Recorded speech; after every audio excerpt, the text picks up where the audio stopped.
So, karibuni sana, habari zenu. My name is Jennifer Njoroge. I talk about my own experience, personal journey, things that I've gone through, and things that have made me strong and become the woman I am growing to be. Watch my space. Watch my space. That God has molded me. Amenitengeneza. Thank you kwa wale wamesubscribe, and for those who haven't, please subscribe. Tuendeleze hii injili, and I would love to continue sharing my stories, and nataka ifikie watu wengi, encourage watu wengi, and to entertain each other. Yes. So story ya leo, path ya leo ni kitu Mungu nili go through when I was 17 years old, and in the same year I had lost two incredible people in my life, and the world ilifeel kama imekuja to a standstill, and it was on February 2011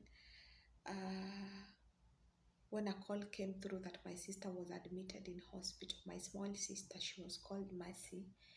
So she stayed in hospital for 3 months, and I was with her all while. Now, on the last few days, like 3 days, I felt I didn't have the energy to continue being with her. So my father came and released me. Kwa wale wenye wamekuwa hospitali, you know, mtoto akiwa less than 15 years lazima akuwe na caregiver. So my father came in, and I stepped out. I went home, and I slept for 1 day. And then the following day, which was on Monday, my sister called very early in the morning and said, Mommy, because she used to call me Mommy, I want to eat roasted sweet potatoes, and come make my hair because it really looks bad. Na na feel niko untidy.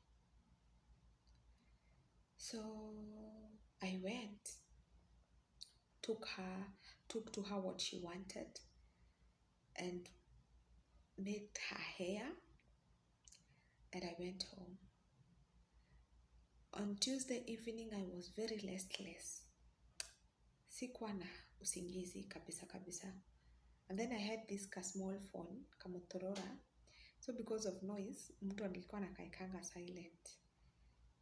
Surprisingly, sikuweka vibration, ilikuwa silent. On Wednesday waking up, nilipata so many missed calls. Obvious, ukiwa mtu unarudishanga zile zenye unaangalia hivi unaona these are emergencies. So nilirudisha missed call ya a woman who slept next to my sister's bed at Agowadomu, and she said, Jerry, niraiguire Njoki wanyu nirakuire Hawaii. As in, Jerry, you heard your sister Njoki died at night.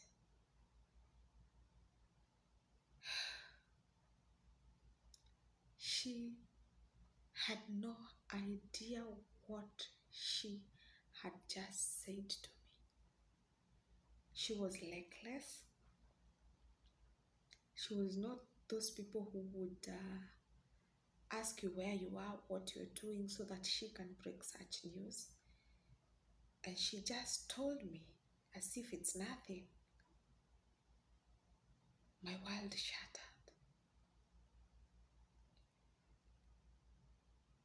Miguu zikakosa nguvu, and I just didn't have more energy to continue in that day. So for the next couple of days, we were in preparation for her burial. As a family, we didn't have enough money, so it had taken us like 2 weeks to prepare for her burial. And on the day of my sister's burial, I literally didn't have energy. I didn't walk with my 2 legs. that the whole of that day watu tu walinibeba. The whole of that day sadness was painted in my daddy's face, in my brother's face, especially my brother, because they were very close with my sister. And her words on my mind, mommy, mommy, was kept on. So that day went by and na kila mtu kama kawaida wanaendanga shughuli. In fact, hiyo jioni wanasemanga nediratengera, nakimbia mahali fulani. So as a teenager, did anybody look back and ask me how I was doing? Did any of my aunties, my uncles checked on my emotions? No. Everybody went back kwa shughuli zao kama kawaida. I started hustling, and 3 months later, another call came in. This one, the one who broke the news to me, broke to me in a friendly manner. And my grandfather, the man I knew when I was growing up, in fact, the only man I knew when I was growing up, has fallen. And he went to be with the Lord. He was this jovial man. Yeah? And because I had stayed with them for so long, and they have literally raised me, my grandfather and my grandma, I was their child. Kale kakutumwa, ingia kwa chini ya kitanda, let us slippers, do this, do this, do this. And of course, nilikuwa na pickpocket mifuko yake ya kishonga. Ninanunua sweet, may God forgive me. But alikuwa anajua. And kila siku alikuwa anatokanga pale anaota jua. And his favorite song kwa ile kitabu ya nyimbo za kiroho, Goshai kaimito goshai, goshai mwathani wa theru, mathina mathiete thira, twambate na mwiri wa roho. That was his favorite song. He would sing it under the tree, like literally kila wakati. And the soldier fell. And it was the darkest moment of our family, kwa sababu huyu alikuwa mtu, alikuwa ameshikilia hiyo familia. He's one of those people, jovial and happy, and everybody wanted to come home because of him. And he's gone. He's no more. We would come, bury him, and of course watu wengine ni watu wazima. His kids, my uncles, my aunties are all grown up, and everybody left to their businesses. But me, I felt like my world has been crushed, because huyu ni mzazi mwenye alinilea from my childhood nursery. I've grown up knowing my grandfather, and now he's normal. And it was, even now I feel like my heart beats are. And the more he went to be with the Lord, I overcame that. And few years later, we also lost our grandmother, a woman full of wisdom, a caregiver, loving, a no-nonsense woman. She went also to be with the Lord. And in her burial, it was a celebration of a wise woman. Ni ule mwenye mnasikianga mwanamke. We celebrated her. And a Sunday school block was built in her name to celebrate her. And of course, I have learned few lessons from both of them. But I will say this. If you have ever gone through such a loss in a year. It is so hard, especially for a teenager. People think it's okay. Watu wanaendaga kwa biashara zao kama kawaida, and it's not okay. The world shuts down, and two of your favorite people are gone.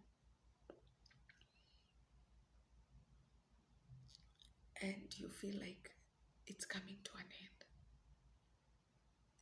But I will tell you this. Ni mkono wa Mungu ulinibeba. It is by the grace of God that we overcome fear and loss and grief. It is by the grace of God. It is the grace of God that carries you through. Because so many times grief inakubebanga until you die with them. Ushaisikia mtu, somebody beloved has died, and few months down the line mnasikia mwingine amekufa. It is because of the grief. Grief inakuwa mingi sana and they eventually die. But for me, even if grief was too much, mkono wa Bwana ulinibeba. God's hand carried me through, and I overcame. As a teenager, I did know much, but mkono ya Mungu ilinibeba. Join me in my next video as I talk about the loss of my dear mom and the pain that we have to endure as the children who have been left behind by a mother. Asanteni sana, mbarikiwe, nimeshukuru. Please stay tuned as you watch, and kindly andika hapo kwa comment section if I have encouraged, if you want to motivate me, if you want to encourage me with something and few words to carry on with this safari. Nitashukuru sana. Mbarikiwe na mkuwe na wakati mwema. Masalama here from Saudi Arabia, Riyadh. Nimeshukuru. Mbarikiwe.